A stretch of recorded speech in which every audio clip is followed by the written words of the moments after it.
আবাস যোজনার বাড়ি, পাড়ার রাস্তা, কলের জল, একদিকে জল জীবন মিশন, একদিকে আবাস যোজনা, একদিকে গ্রাম সড়ক যোজনা, আর একদিকে 100 দিনের কাজের টাকা যারা 5 বছর ধরে বন্ধ রেখেও থামেনি, পরবর্তীকালে এসআইআর করে মানুষকে ধারাবাহিকভাবে নির্যাতিত করেছে। এই কমিশন নির্বাচন কমিশন নয়, এই কমিশন হচ্ছে নির্যাতন কমিশন।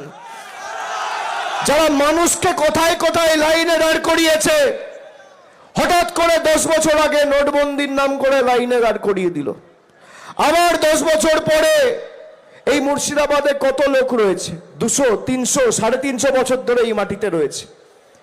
মুর্শিদাবাদের মানুষের কাছে 100 বছর 150 বছর আগের সম্পত্তির কাগজ রয়েছে।